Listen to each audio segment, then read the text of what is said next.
Hello, you're listening to On Israel in Al Monitor. I'm Ben Caspit from Tel Aviv.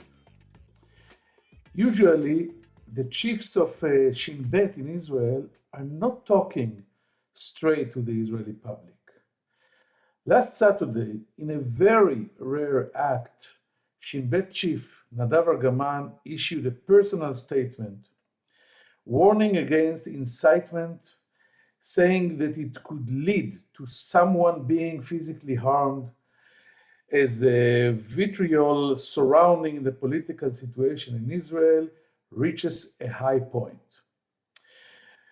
Though the Shin Bet chief did not name any name specifically, Argaman was referring, due to a few analysts, primarily to threats against Yamina chairman Naftali Bennett and other members of his party following their decision to enter into a government with Yesh Atid's Yair Lapid and other parties seeking to oust Prime Minister Benjamin Netanyahu. Personally, I think Shin Bet chief Argaman referred also to the possibility that someone will take law and order to its hands and harm a supporter or anyone that supports Yamina party or the demonstrations against Netanyahu and bring Israel to chaos. Israel is facing one of its most dramatic, decisive, dangerous, explosive weeks in recent history. This week that we are describing will bring us to the very dramatic and historic vote, maybe next Monday in the Knesset, where the 120 Israeli Knesset members will have to vote to confirm the new government and actually send Benjamin Netanyahu back home. A single vote. This is all Netanyahu needs to keep his grip on power, at least for the foreseeable future. If he succeeds, Israel is headed for another election cycle, the fifth in less than 60 months. After the 2015 election, Bibi relinquished the idea of ruling from the center. The coalition he created sharply divided Israel, and his vocal core group of supporters demonized anyone who opposed him, regardless of their ideological leaning. The powerful illusion that Bibi, dubbed the magician in the Israeli political beltway, so artfully conjured, is predicated on the notion that without his leadership and mainly his statesmanship, Israel is in mortal peril. And now, a week before the Knesset votes on installing the most diverse and sorely fragile coalition in the country's history, Netanyahu's political demise is far from certain. However, if Bennett and Lapid's unprecedented alliance receives the confidence of the Knesset, it will be the bitterest of ironies. For it was not an invigorated center-left coalition that defeated him, but his disillusioned disciples, Avigdor Lieberman, Gideon Sa'ar, and Naftali Bennett. We will talk about all these issues with our guest today. He was Prime Minister's Ariel Sharon advisor and his liaison to the Knesset. Oren Magnezy, the co-founder of Business Accelerator for Israeli defense startups and an expert on the US-Israeli political relationship, shares his perspective about the Netanyahu era and his legacy in regards to the US-Israel relationship. Mangezy worked also with Prime Minister Olmert. He knows Netanyahu very well from the inside. He's a Likudnik, and I'm sure he'll have a lot of things to teach us right after this short break.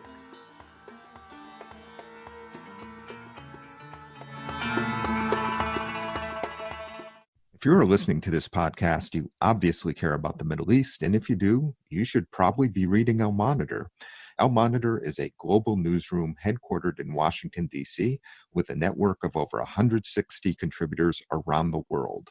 Al Monitor offers first-class reporting and analysis from a range of perspectives and an approach that represents the highest journalistic standards, as well as an award-winning commitment to press freedom and independence. If you haven't done so already, visit us at almonitor.com, check out our articles, and sign up for our free newsletters.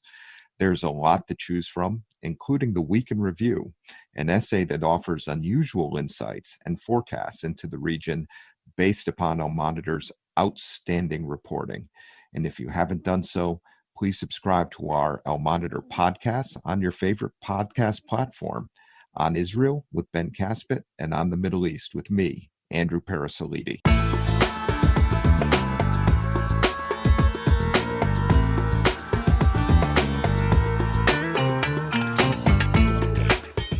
Now this is time to say hello to my friend and colleague, Oren Magnezy. How are you, Oren? And thank you for joining us here in Al Monitor. Hello, Ben. It's a privilege to be nominated, as they say. I'm happy to be here.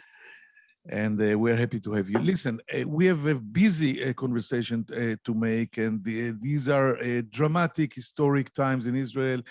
The next week will be very intense and very frightening, actually. A week or so from now, we expect the vote in the Knesset that is supposed to approve the new government, the unbelievable moment of having someone else, not Benjamin Netanyahu, as Prime Minister of Israel, after 12 years, 12 consecutive years, and it's we will face a lot of problems until then. Many of his colleagues, Netanyahu's colleagues in the extreme right, are trying to maybe to ignite again the area, the scene, with a new march of flags in Jerusalem and many other incidents like this. And I wanted I remember that you've worked with the two prime ministers in Israel, with Ehud Olmert and, of course, Ariel Sharon. And I wanted to ask you, we are talking a lot of time now about the resemblance between Bibi and Trump. And we just heard the Thomas Friedman piece that Bibi is Trump and the government of change is Biden. What do you think about this, maybe this headline? Well, first let me address what you said. I think you're correct about the unpredictability of the next few days. I think that what Netanyahu fears most is a moment where he's not a prime minister and the sky doesn't fall. All the predictions, all the mortal peril, that a group of 50-some-year-olds are going to run the country, which is really unprecedented for a young country like ours. What's going to happen if things are not as terrible as he imagines? What happens if you can have a decent relationship with the United States? You might not have an orator like Netanyahu to present you around the world, which is important to Israelis, but it's not the most important thing. What would happen a month after? I think that's what terrifies him, and I think that's what makes it unpredictable and what makes it dangerous. Now, you have to remember, Benjamin Netanyahu is not Donald Trump. His DNA to begin with is more like a Republican senator from Maine, right? Upstate, kind of Northeastern Republican. He's not an extremist. He chose something that a lot of leaders have been tempted to do. And I think Trump has perfected this and made it into a form of art, which is choosing sort of the infrastructure of today's communication, because it's the easy way out. The hardest thing is to rule from the center. The hardest thing is to compromise. The hardest thing is you see leaders like Bill Clinton in the 90s who looked back at his party and says, I disagree with you, and in order to get elected, we have to change. And this is something that Netanyahu has never done. He's never looked back at his people and says, you know what, we're in power, we're the leaders, we need to change.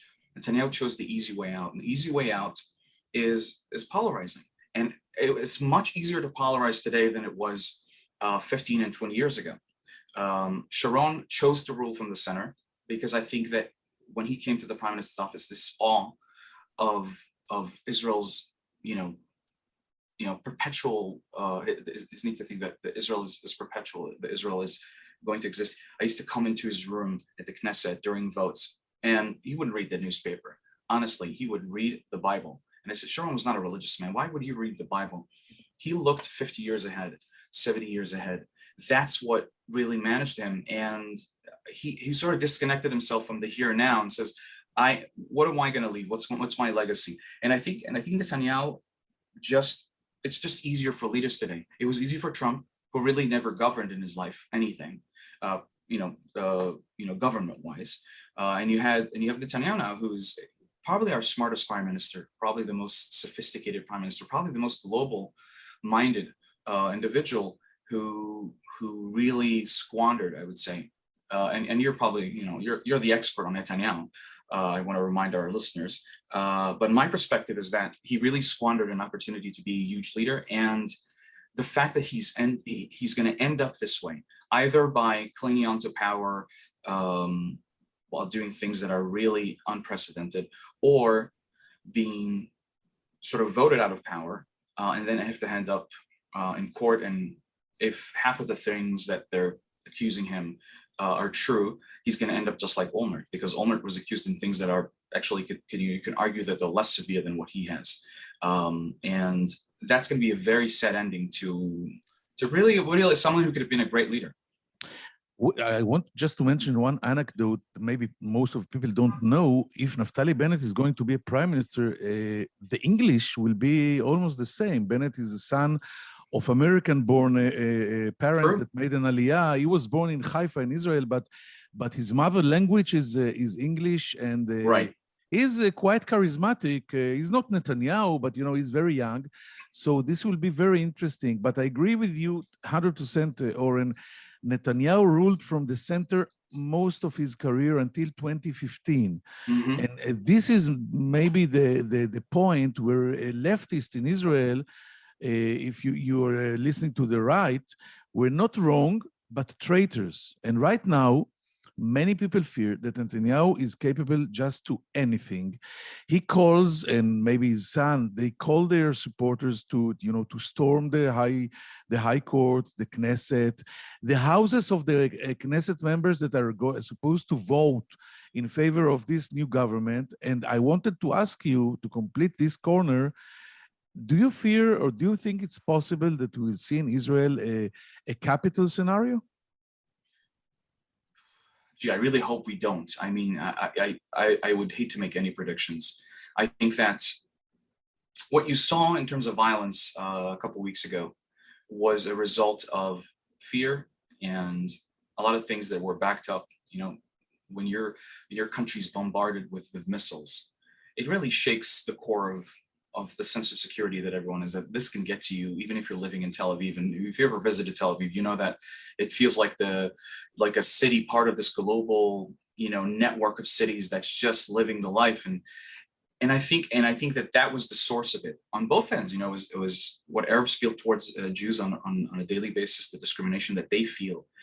That has an explanation. I think that if you wanted to take Bibi's hardcore supporters and people who are afraid of this change and tell them that they have to sort of attack their own, I really hope we're not there. Let's say that. And I'd like to believe that we're not there. That is something that would be, we remember the time after Rabin. I was a soldier back then, and I remember the animosity. I was the only Likudnik in my unit, which was all kibbutzniks. And I remember, even though that I was against the Oslo agreements, I felt sort of a crack, that sort of a chasm that opened up between me and other people. And I know how terrible that is. And it took many years to sort of heal big parts of it. That would be terrible. That would be something that is going to have lasting effects on our resilience, our future, our success. So I really hope that doesn't happen. Let's try to talk about Netanyahu himself. We both follow this guy for, I think I'm doing it for 2.5, maybe 3 decades. I'm from the outside as a journalist, and you're from the inside. You worked with him, with prime ministers, and we both remember that he's the Bibi of the 90s, and maybe even early this century, is not the mighty magician, a stubborn, tough politician we see now. I'm sure you remember the scene where the Knesset was supposed to vote for Sharon's disengagement, and Netanyahu was trying to lead a rebellion against Sharon during the vote, and it was supposed to be a putsch, and then it came into history as the night of the banana punch. It was a joke, and he surrendered in the last minute and rushed into the Knesset and yelled in favor and voted in favor of the disengagement. And today Netanyahu is a total different personality. He is not getting into panic fast. He fights until the last moment and further on. And he became something, I think it's a political monster. How do you explain it? Well, I think if you're looking at a tipping point, that 2015 was sort of the pinnacle of it. But I think, remember, Likud by nature, and as a member still until today of the Likud movement, and someone who sees his future in that party, our DNA tells us to support the leader. When Sharon was the leader, he was not as charismatic as Netanyahu in the sort of usual sense, right? He's not a Hollywood actor kind of charismatic, but people followed him, and they were afraid to defy him, and they trusted his judgment because Sharon was really kind of, bigger than life individual and politician. Netanyahu is the leader of the Likud. A lot of the things that you see, a lot of the support that he's getting from people you wouldn't think that would support the things that he's doing has to do with that, because our electorate is very unforgiving when it comes to supporting the leader. And that's also kind of part of the magic of Likud being in power for such a long time.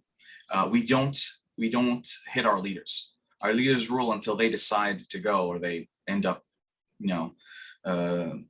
disabled, as they say. I would think that the change has to do.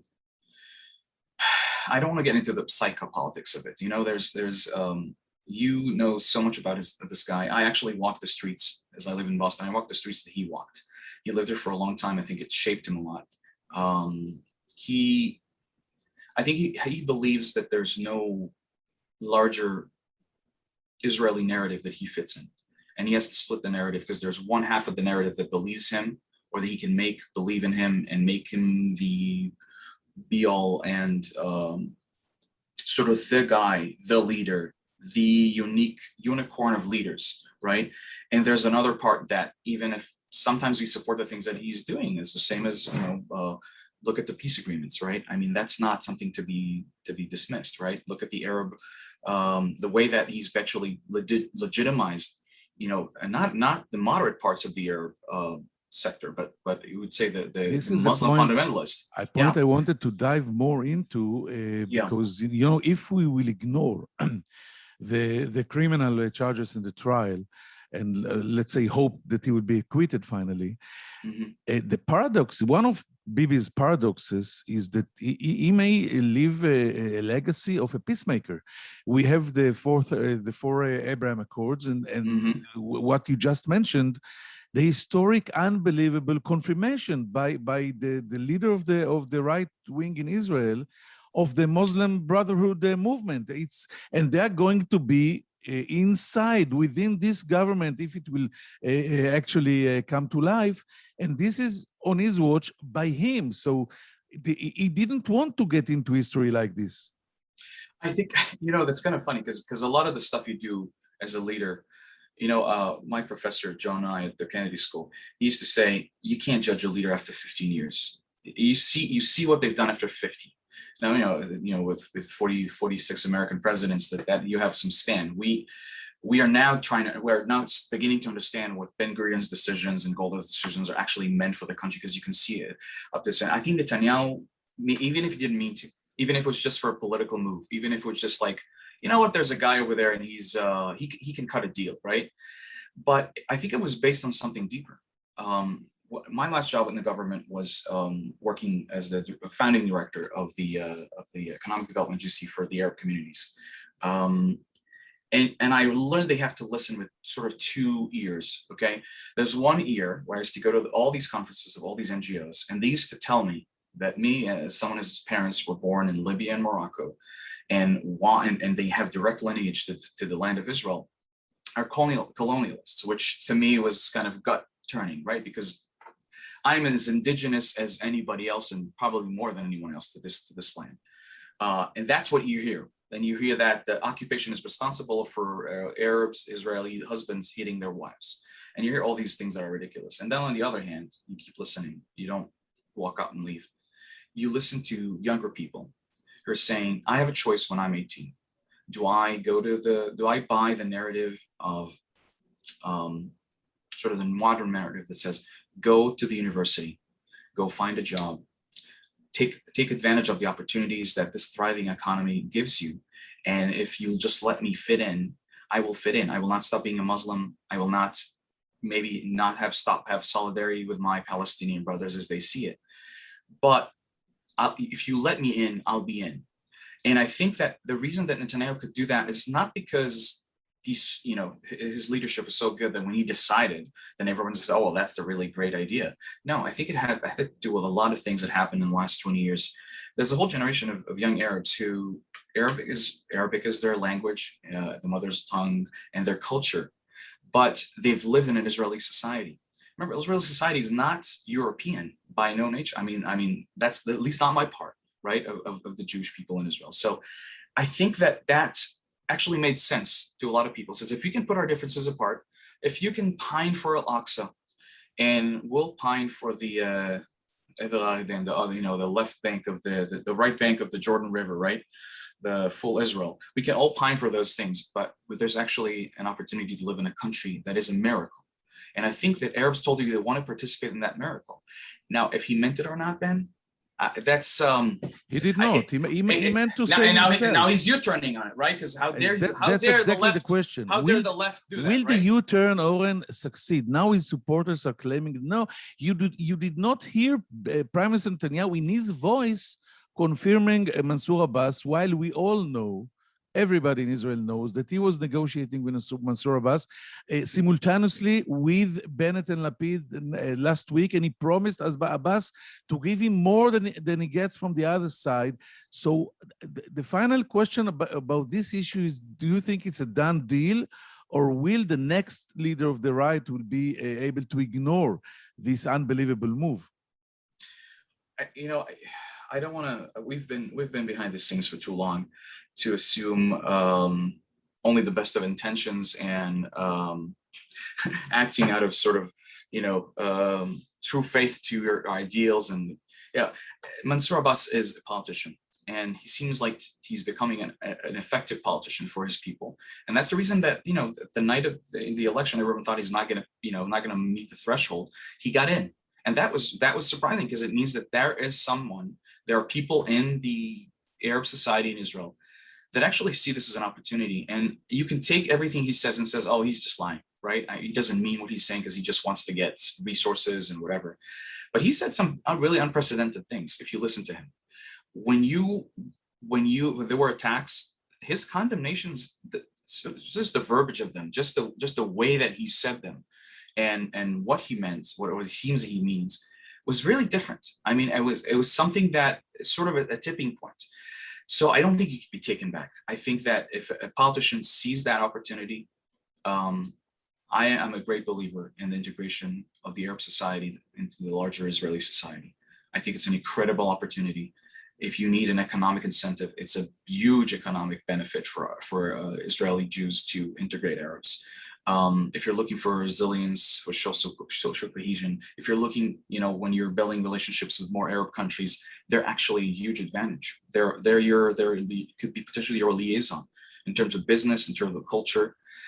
I mean, the opportunity is there, Ben. We're in this political theater, but you know what the most dangerous thing to the mindset we live in now? There is a solution for the Palestinian-Israeli conflict that 80% of the people can live with. There is a solution to the relationship between religious and secular that 80% of the people can live with. And there's solutions for, do we want a capitalist society or a socialist society, or a hybrid of both, enjoying benefits of most? There is 80% of the people who would agree to those things. The problem is that if you put these decisions or these compromises on the table, the edges, the left and the right, are going to lose their power. And in Israel, because we don't have a constitution and because we don't have long-standing democratic traditions, What has happened is that they've been able to leverage and over-leverage their power. And the right wing, the extreme right wing, what you see right now, we called right-wingers like extreme right-wingers. I'm a right-winger. The people that are now in power were the extremists, were people who were not allowed in the Likud. They were, okay, we'll listen to you, but we're not buying 100% of what you're saying. By the way, this is the founding principle of the new government, is exactly what you just said. We agree on 80% of the issues. Let's try to focus in this vast agreement and not ignore, but go ahead. And I want to ask you, Oren, you're in the end now, you're still a Likudnik, aren't you? You die a Likudnik if you're born a Likudnik, right? I mean, yes, it's my party, and I know people kind of mock me, says, "Oh, have you seen what's going on there?" But you know what? I think it could come back to being what it was, which is. I wanted to ask you about Likud because you're going to I think it's the end of an 8-year relocation to Boston for you and your family, and you're heading back to Israel later this year. Which Likud are you going to find?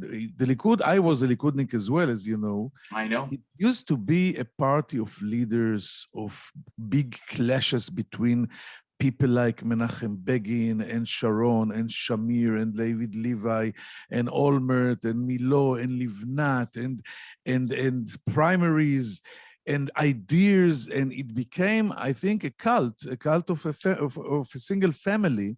Which Likud do you think you're going to find when you're back there?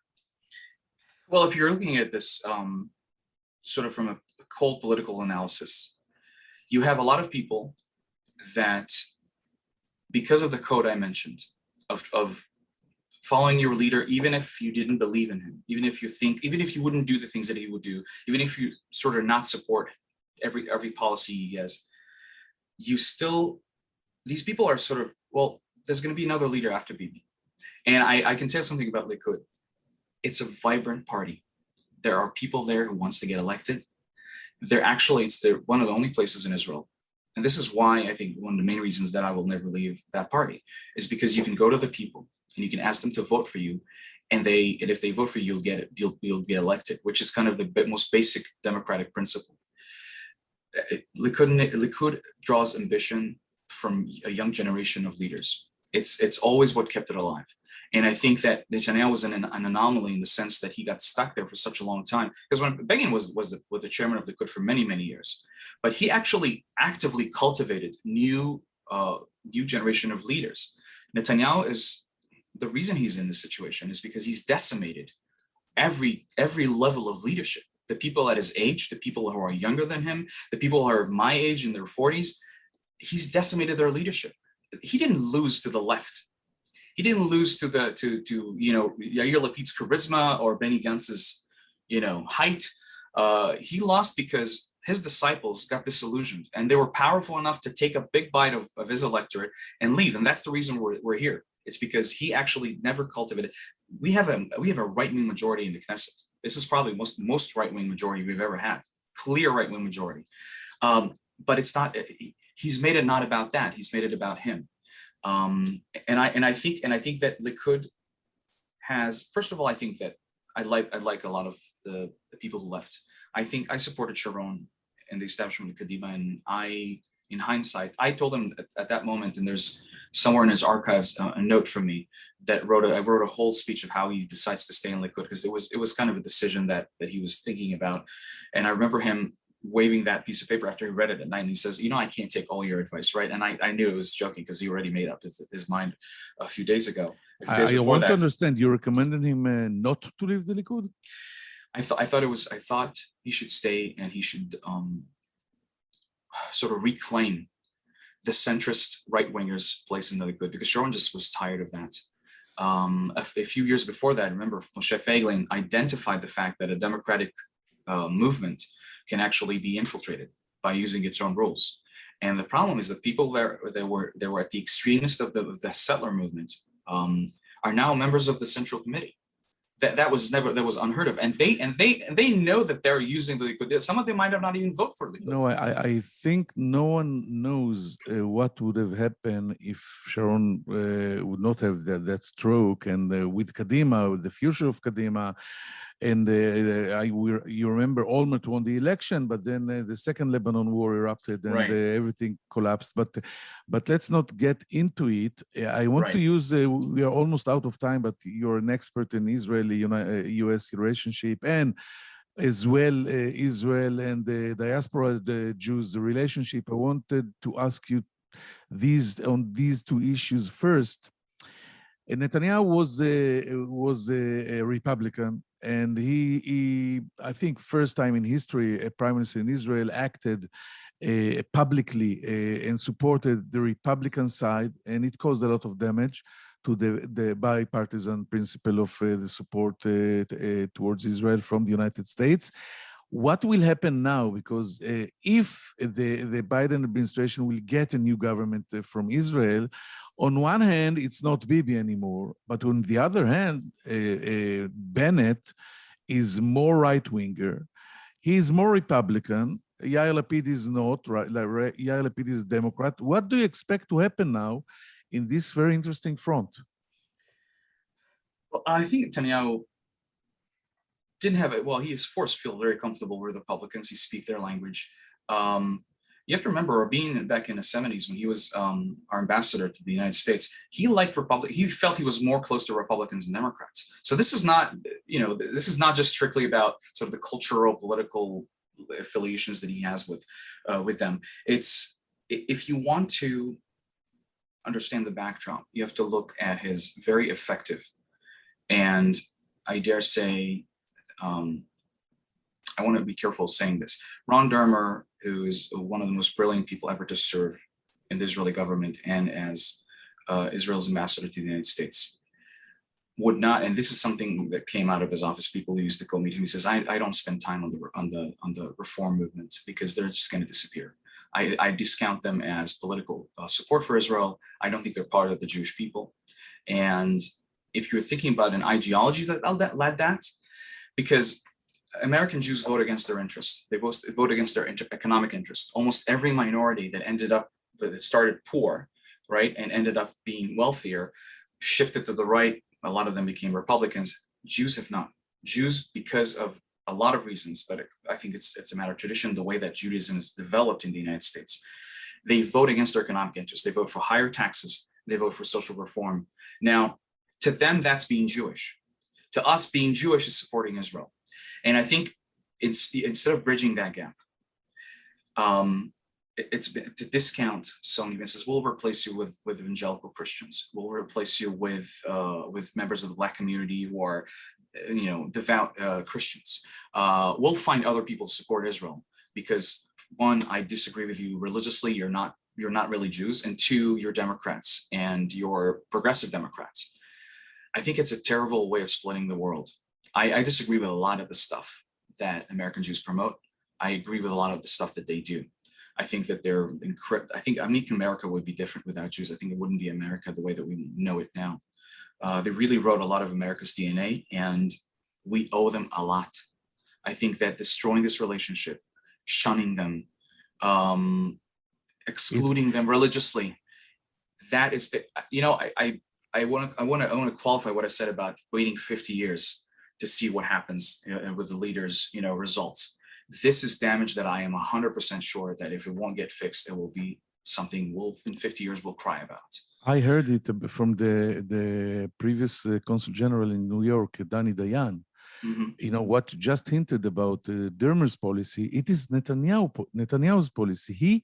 Prime Minister is saying loud and clear that the American Jewry is not here with us anymore. He wiped them out of the map, and he's putting all his interests with the evangelical vote. And you see, by the way, in this weekend, you saw support or maybe speeches against the change government in Israel from evangelical supporters of Israel. So you see to what direction this is going to.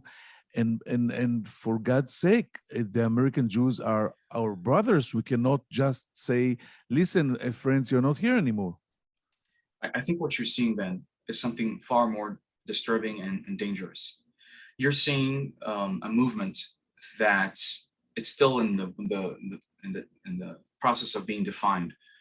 But you see all these new think tanks that are coming into Israel. They're splitting the world into something which is not it's a very goyish perspective. You have the right and you have the left and you have the progressives that are globalists, and we are a very small country in a very young democracy. What the American democracy with its institutions and history and tradition can withstand is not something we can withstand. When you buy a newspaper in Las Vegas because you want to, 1 out of 3 newspaper in Las Vegas, and because you want positive coverage, it's 1 out of 3 newspapers in Las Vegas. When you buy a newspaper in Israel, your footprint is so big that it can create a huge splash. It could change reality, the way people perceive reality. The involvement of American Jews, and I believe that all of them are doing it because they love Israel, has to be more dangerous. Our interference, our identification with certain parts of the American political system should be more careful. The Democratic Party, in its majority, is a pro-Israel party. Look at their voting record. It's very convenient to make AOC or all the other, nut jobs that are in that part of the party be the sort of the center, be the representative, but it's not. And we're marginalizing people who are Israel's supporters. Why? Because they are not 100% behind Netanyahu, or they're not 100% behind a relationship is not one-sided. They're not our ATM, and we're not a pawn in their political game. And this is what it has become. It's a very lazy thing to do, and it's a very dangerous thing to do. We have to remain bipartisan. We have to by the first thing that Bennett has to do. Bennett, by the way, his parents attended a Reform synagogue for many years. I think someone actually, I didn't know that, but one of his detractors, kind of found an old news clip that his parents got married at some place, and there were, it wasn't strictly Orthodox the way that he is now, or I would say modern Orthodox from being Ramanana, right? I think the first thing he would have to do is reach out and says, I disagree with you, but you're my brothers and sisters. Exactly. And that will be the first healing stage. Oren Magnezy, I could go on with this conversation. I think important and interesting conversation with you for 2 more hours, but we're out of time. It was fascinating and worrying, but I thank you very much for being our guest here on Israel in Al Monitor. And we'll get now to another very short break, and we'll be back with some final thoughts right after this. Wait for us. Thank you, Oren. Toda. All right. Thank you, Ben. I'm Andrew Parasolidi, president of the award-winning media news site El Monitor, where we cover the Middle East with some of the best reporters and columnists anywhere. And I'm excited to announce our new podcast, On the Middle East, where each week I will interview newsmakers from the U.S. and the region about the latest news and trends with additional commentary from our on-the-ground correspondents. Those of you who follow the region know that what happens in the Middle East doesn't stay in the Middle East. And to cite another great movie line, every time the U.S. tries to get out, the region pulls us back. Your time is valuable, so let me promise you this. You will learn something and you will never be bored, because each week we'll be talking with and listening to those leaders who are making the news and shaping the trends in this critical and fascinating region. So please subscribe to On the Middle East with me, Andrew Parasolidi.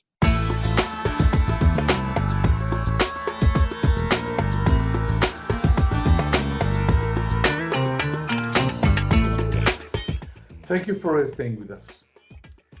A famous Israeli saying describes Tel Aviv as what Israel wants to be, Jerusalem as what Israel is, and Haifa, a city where left and right, Jews and Arabs, religious and secular, live in relative harmony, is what Israel should aspire to be. Will Israel receive its well-deserved Haifa coalition government next week? Will the spell be broken? I think after listening to this very interesting conversation with Oren Magnezy, Israel has a chance, at least to try. Thank you for listening. I hope to see you here next week in Al Monitor on Israel. I'm Ben Caspit from Tel Aviv, not Haifa. Take care. Bye-bye.